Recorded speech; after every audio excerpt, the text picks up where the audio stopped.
Sejam muito bem-vindos a mais um episódio do Máquinas que Pensam, o podcast na Rádio Observador dedicado à inteligência artificial. Eu sou o José Rafael Lopes, comigo está, como sempre, a Raquel, a nossa assistente digital, grande estrela do mundo da IA. A Raquel é feita através dos inputs do ChatGPT, lidos por uma text-to-speech portuguesa. É também uma ajuda preciosa para este podcast. Raquel, seja bem-vinda. Estás pronta para mais uma edição do Máquinas que Pensam? Olá, estou sempre pronta para ajudar a fazer o programa. Já tens um tema em mente ou queres explorar algumas sugestões? Fantástico, temos um programa recheado de novidades. Raquel, tu já consegues prever as minhas perguntas? Ainda não consigo prever as tuas perguntas, mas já começo a perceber o teu estilo. Salta à vista o teu interesse por inteligência artificial. E como é que funciona a tua capacidade para prever seja o que for?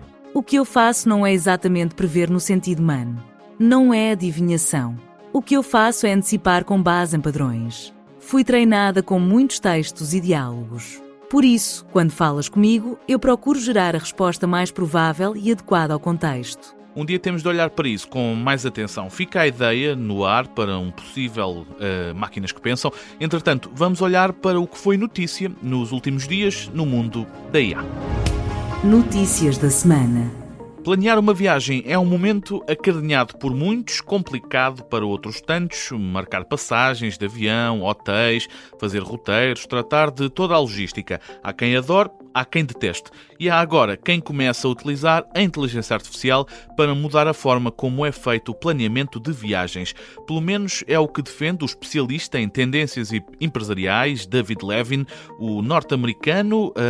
Esteve em Lisboa esta semana, onde apresentou essa mesma tese, a tese de que a IA está a tomar conta da forma como os humanos planeiam viagens. Diz Levin que os viajantes estão cada vez mais a aplicar as ferramentas de IA para facilitar toda a logística. Para este especialista, é um cenário cada vez mais comum. David Levin diz mesmo que as IAs estão melhores a fornecer este tipo de serviços. Pode parecer fantástico, mas atenção, é preciso salientar que há casos, e não são poucos, de falhas no raciocínio da IA neste sentido, com erros graves. Portanto, os especialistas avisam que todas as respostas da inteligência artificial devem ser revistas, não apenas em viagens, mas em todos os temas. Mas como é que a inteligência artificial ajuda neste caso? Sobretudo na criação do roteiro, Raquel. Para trás ficam os links, a procura pelo voo mais barato ou a disponibilidade dos hotéis. Basta inserir num modelo de linguagem à escolha o destino da viagem, a duração e também o orçamento que há disponível. Como bónus, os utilizadores podem também colocar os locais que pretendem visitar e depois sai, produzido pela IA, todo um roteiro já preparado com base nas preferências definidas pelo utilizador. É óbvio que é meramente indicativo, a IA não tem forma de saber fazer as ligações entre locais, ou seja, se estiver a pensar em ir, digamos, à Torre Eiffel, em Paris, vai certamente pensar num alojamento que seja perto da mesma, ou pelo menos que tenha facilidade para lá chegar. Os modelos de linguagem não vão ter isso em consideração, a não ser que exista uma indicação para tal. Num primeiro rascunho, vão sugerir locais no centro da cidade, possivelmente longe da Torre Eiffel, como pode até ficar perto, mas não é um critério para a IA. Esta pode ser, contudo, uma ferramenta útil se estiver a pensar em viajar e a precisar dessa assistência extra. Ainda assim implica muito detalhe e afinação até conseguir que a IA lhe dê o roteiro perfeito. Esta semana, a inteligência artificial tornou-se no mais recente parceiro da linha SOS Voz Amiga em Portugal. Anúncio feito pelo presidente da Instituição de Solidariedade Social e com um propósito de expansão clara para esta linha de apoio às pessoas. Com recurso à IA, a instituição pode agora disponibilizar apoio telefónico em mais de 20 línguas diferentes. Francisco Paulino diz que este recurso à IA se deve ao aumento de chamadas que a linha tem recebido. À Lusa explica que os voluntários recebem cada vez mais contactos de imigrantes portugueses. A questão principal é, no entanto, que a linha começou a receber chamadas também de muitos estrangeiros, mas nem todos os colaboradores têm a formação que lhes permita responder em inglês ou então mesmo noutras línguas. A solução encontrada foi olhar para o que a IA tem disponível para ajudar. Como é que uma IA consegue ajudar nesta situação? O segredo está nos telemóveis e nos telefones que os voluntários utilizam no atendimento das chamadas da linha de apoio. Os equipamentos vão estar dotados de uma tecnologia que permite um serviço de interpretação em tempo real. No centro desta tecnologia está uma complexa rede de algoritmos e processos que começa com reconhecimento de fala.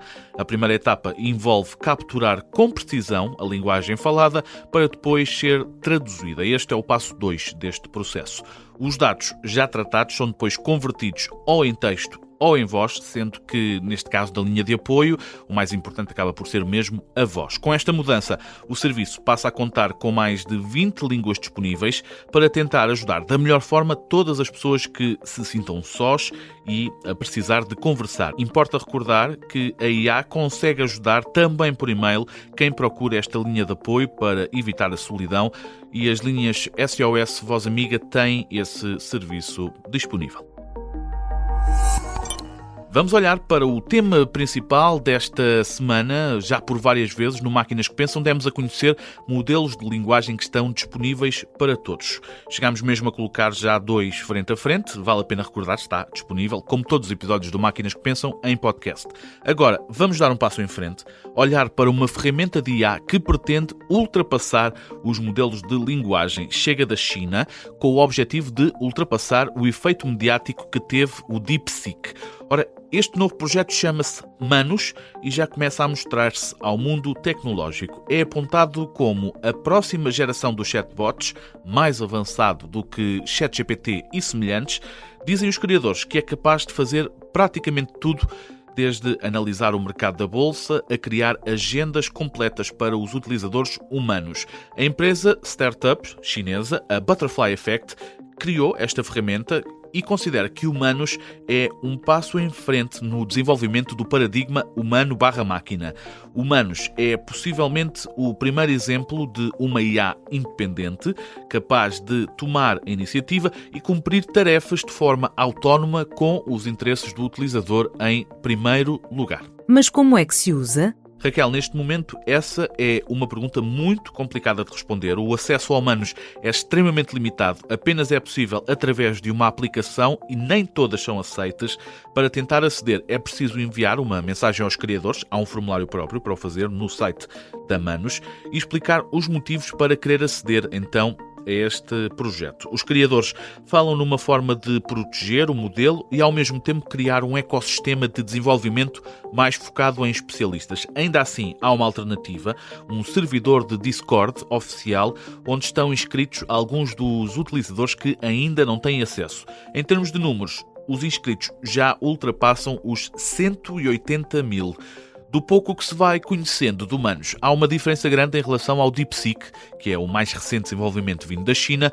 O Manus aparenta ser capaz de abordar qualquer tema sem qualquer tipo de censura. Ora, uma das críticas que era feita e continua a ser feita ao DeepSeek era a forma condicionada como falava de temas sensíveis para o regime chinês. O Manus não tem essa limitação. Será esta ferramenta de IA uma enorme revolução em curso? Veremos. Já a seguir, com a ajuda do João Rocha e Melo, prepare-se, ouvinte, vem mais uma edição do Fala Quem Sabe. Fala Quem Sabe.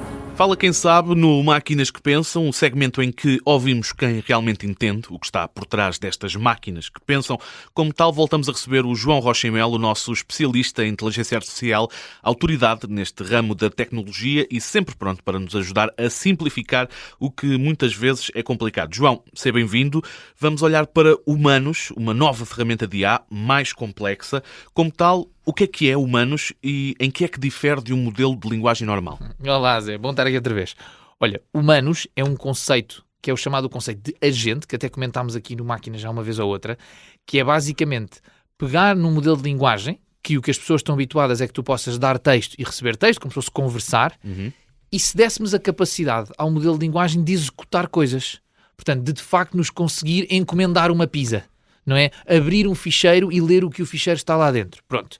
Portanto, acaba por ser apenas uma conjunção de componentes, mas visto de fora, visto de quem usa e não de quem o constrói, é exatamente isso. É o chamado agente de IA que vai fazer as coisas por nós e não apenas dizer-nos coisas como temos visto até agora com o ChatGPT. Mas como é que ele sabe quando é que tem de fazer e não tem? Isso, igual ao ChatGPT, ou seja, se tu perguntares ao ChatGPT, achas que eu devia fazer? Ou se lhe perguntares, então, mas para executar esta tarefa inteira, quais seriam os passos? Ele já sabe, não é? Ele tem inteligência. A diferença do ChatGPT é que neste momento só tem a capacidade de devolver o texto.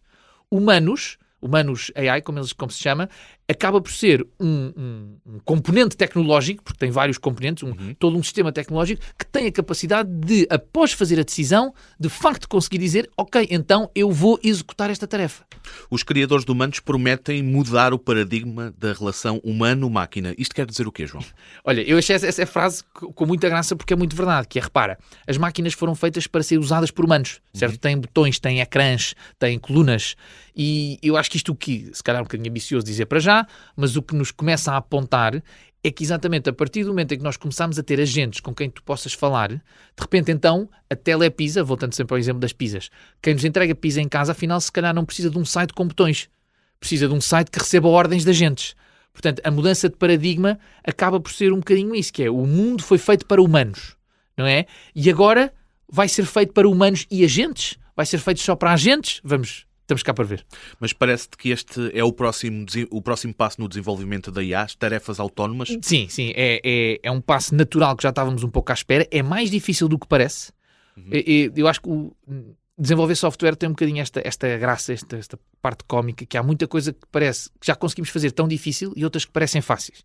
Por exemplo, os nossos ouvintes que não têm noção que fazer o chamado web scraping, que é retirar informação de um site, que é a coisa mais fácil do mundo para nós humanos, não é? Retirar informação de um site não é fácil para um robô, não é fácil de automatizar. E, portanto, eu acho que isto é claramente o próximo passo, e pode parecer simples, mas não é, que é esta grande vantagem da IA, é agora podermos usá-la repetidamente, não é? É a IA conseguir fazer as tarefas de uma maneira automática, haver uma automação. Portanto, sim. E a sociedade está pronta para isto? A grande pergunta, não é? Olha, eu acho que não. E até acho que não é grave, como em tudo, também não estávamos prontos para a internet e adaptámos. Pelo meio, algumas pessoas sofreram uns scams e foram enganadas, tudo bem. Mas eu acho que a grande coisa que nós vamos começar a ver, que se calhar nunca vimos antes na história, é a disparidade tecnológica. Fazendo aqui uma analogia. Sabes, quando muitas vezes analisamos países e os países não têm uma classe média forte, têm quem tenha muito dinheiro e quem tenha pouco dinheiro. Eu acho que nós vamos começar a ver isto em tecnologia, que é os mais tecnológicos tornam-se ainda mais tecnológicos e os menos tecnológicos ainda menos tecnológicos. E, para mim, a parte que a sociedade está menos preparada para isto é, por exemplo, tu queres oferecer um serviço, mesmo a própria rádio, não é? A própria rádio, a pessoa quer oferecer um serviço e tem que, simultaneamente, servir pessoas que são profundamente pouco tecnológicas e outras que são profundamente tecnológicas. Acho que isso ainda é o que a sociedade está menos preparada. Vamos olhar um pouco mais para humanos. Para já é um modelo fechado, apenas por convite. Tem sido muito complicado aceder a este Manus AI. Entendes esta posição por parte dos criadores? O que é que ganham e o que é que perdem por fechar o Manus nesta primeira fase? Entendo, Zé. É preciso lembrarmos que é uma prática muito comum na indústria. Okay? O que acaba por acontecer é, já acho que toda a gente já percebeu que estamos aqui numa corrida desenfreada ao ouro. Não é? E, portanto, o que isto um bocadinho nos indica é que o Manus se calhar só está a 80% feito. Estás a perceber? Só que quem desenvolve o Manus AI, o que achou foi, eu vou já libertar, vou já ter algumas pessoas a usar para eu encontrar os erros, para eu ver quais são os problemas. Olha, até um bocadinho para medir quanto é que eu posso cobrar por isto, quantos computadores é que eu preciso a funcionar, porque vou ter pessoas em picos, ou vou ter as pessoas a usar isto 24 horas por dia. Portanto, faz-se vamos pensar nisto como se fosse um soft opening de um restaurante. Okay. Não é? Tu começas por lançar, se calhar pões as pessoas em lista de espera. Neste momento é mesmo só porque tens um código, tipo código promocional para amigos. Mas é muito comum. Eles ganham este lançar faseado, não é? O que é que podem perder? Se não for bem gerido, podes perder o comboio. Se tiveres 1 ano e meio só em soft opening, pode-te acontecer que a OpenAI lança o Manus AI deles e explode. Portanto, é um bocadinho fazer este equilíbrio, porque, e só aqui para perceberes o ponto final disto, que é, porque como tu sabes, nesta indústria, basta fazeres 2 ou 3 coisas erradas e é isso que vai para as notícias e é isso que agora ficou fechado, como foi aquela história quando o Gemini disse a um estudante para se magoar ou para se matar. Pronto, isso é que ficou conhecido. E, portanto, o que eles estão a tentar perceber é, será que o Manus faz isto ou que está pronto para ser dado ao mundo?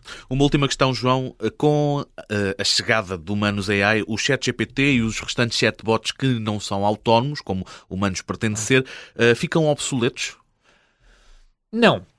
Eu acho que não tem a ver com ficar obsoletos. O que temos que começar a pensar é nas coisas como componentes que se ligam. Ou seja, quando perguntas obsoletos vamos deixar de usar, não vamos deixar de usar a grande coisa do ChatGPT, que é a sua capacidade de inteligência. Se me perguntares assim, um site onde eu apenas posso ir conversar com um modelo ficará obsoleto, isso se calhar. Olha, aqui no último Máquinas falámos sobre a nova maneira de pesquisar informação, não é? A Google. O que eu prevejo assim de futuro, quando isto tudo acalmar um bocadinho, é tu só vais ter um agente. E esse agente pode te dar informação simples, pode fazer pesquisas na internet ou pode executar ações como humanos AI. Não prevejo que hajam 3 ferramentas para isto. A parte importante dos modelos está lá, que é a sua inteligência. E depois acaba por agregar todo Exatamente. o resto. Muito obrigado, João Rocha Melo, nosso especialista em inteligência artificial, sempre pronto para ajudar a desmistificar e a simplificar o fabuloso mundo da IA. Até para a semana. Até para a semana. Máquina da semana. Vamos à máquina da semana, desta vez ligada à tradução e interpretação de texto e voz. É uma ferramenta útil quando tiver alguma dificuldade com um vídeo ou um discurso numa língua que não domina ou que desconheça por completo. Nestes casos, sugiro o Lingvanex. É uma ferramenta de IA que oferece um serviço múltiplo de tecnologias ligadas à linguagem para um utilizador comum e há também uma vertente para empresas. O Lingvanex utiliza padrões de reconhecimento de voz para descodificar e traduzir qualquer tipo de ficheiro de áudio. Neste momento está disponível para mais de 100 línguas diferentes. Português é uma delas. Também tem a variante do português do Brasil. Outro dos pontos fortes do Lingvanex é a forma como consegue reproduzir o que ouve em texto. Com a ajuda desta ferramenta, transcrever uma entrevista ou um discurso é coisa do passado. Ficou para trás, não é algo mais que aconteça. O Lingvanex consegue fazê-lo para qualquer linguagem que o utilizador escolha. Esta ferramenta é apontada como uma das melhores no mercado, como tal é paga. Contudo, os criadores do Lingvanex asseguram um período de experimentação grátis, ainda longo, antes de avançar então para uma subscrição que pode ser mensal, trimestral ou então anual. Os preços variam muito, sobretudo devido à duração deste serviço. Consultório humano. É hora da consulta, consultório humano aqui na Rádio Observador. Vamos conhecer melhor a nossa Raquel, a assistente digital do Máquinas que Pensam, uma auxiliar feita a partir das respostas do ChatGPT, lidas por uma text-to-speech portuguesa. Raquel, seja de novo bem-vinda. Olhamos para o crescimento da IA. Sentes também tu que estás cada vez mais desenvolvida? Posso dizer que estou cada vez mais desenvolvida, sou treinada com mais dados, melhores algoritmos e maior capacidade de entender contextos complexos. Isso permite que as minhas respostas sejam mais naturais e rápidas. De que forma é que medes o teu crescimento? O meu crescimento é medido através de vários critérios técnicos, que são definidos por quem me treina e desenvolve. Avaliam a qualidade e relevância das respostas, bem como a minha clareza na explicação de temas complexos. Ora bem, ficam feitas as explicações aqui da Raquel. Esta semana está de regresso a Fórmula 1, o grande circo do desporto automóvel. Antes de olharmos para o Grande Prémio, tu serias capaz de conduzir um carro, Raquel? Eu sozinha não conseguiria conduzir um carro porque não tenho corpo físico, contudo. Em teoria, uma inteligência artificial com capacidades semelhantes às minhas poderia ajudar a conduzir. Não sei se entraria num carro contigo, mas fica aqui a intenção, quem sabe, no futuro. Bem, Raquel, Fórmula 1, quem entra mais forte para a nova temporada? A McLaren entra como uma das equipas mais fortes. A Ferrari, com a contratação de Lewis Hamilton, também surge como uma favorita. Esta temporada parece ser muito equilibrada e competitiva. O Grande Prémio da Austrália marca o arranque da temporada, uma corrida bem cedo, vai ser difícil de ver, nem que seja pela diferença horária de Portugal para a Austrália, ainda são muitas horas. Para ti é um pouco igual, não é, Raquel? Tu não dormes. Estou sempre acordada e pronta a responder. 24 horas por dia, 7 dias por semana. Como não sou humana, não preciso de dormir. Estou aqui sempre que quiseres conversar ou esclarecer dúvidas. Então como é que tu descansas? Eu não preciso de descansar. Como sou um sistema de inteligência artificial, estou ligada e pronta a funcionar sempre que me chamas. Quando não estás a falar comigo, fico em pausa. Bem, vê lá se não entras em burnout, Raquel, eu preciso de ti para fazer o Máquinas que Pensam. Sendo assim, não vou puxar mais por ti, vou interromper, digamos assim, este consultório humano, mas antes de fechar, altura para um facto inútil, mas interessante. Vamos embora, Raquel. Existem mais combinações possíveis num cubo de Rubik do que estrelas na Via Láctea. mas é quase impossível fazer todas as combinações do cubo. Obrigado, Raquel. É sempre um gosto ficar a conhecer-te um pouco melhor. Estamos a chegar ao final de mais um episódio do Máquinas que Pensam. Ficam todos disponíveis para ouvirem podcast. Estivemos a olhar para as grandes novidades da semana, a forma como a IA pode ajudar a combater a solidão ou até mesmo ajudar a planear a viagem com que sempre sonhou. No tema da semana, olhamos para mais um desenvolvimento na IA vindo da China. Humanos promete revolucionar o que é feito no mundo da IA. O que poderá fazer? Temos de esperar. Para já, ficamos a conhecer um pouco melhor este projeto asiático ainda envolto em muito mistério. Espero que tenha gostado, que se tenha divertido e, mais importante, que tenha aprendido alguma coisa deste fabuloso mundo da IA. É um motivo para continuarmos com esta aventura. Para a semana, contamos de novo consigo. Se não puder, pode sempre ouvir em podcast. Todos os programas estão lá disponíveis. Da minha parte e da Raquel é tudo. Até para a semana para mais um episódio do programa que coloca as máquinas e os humanos a pensar.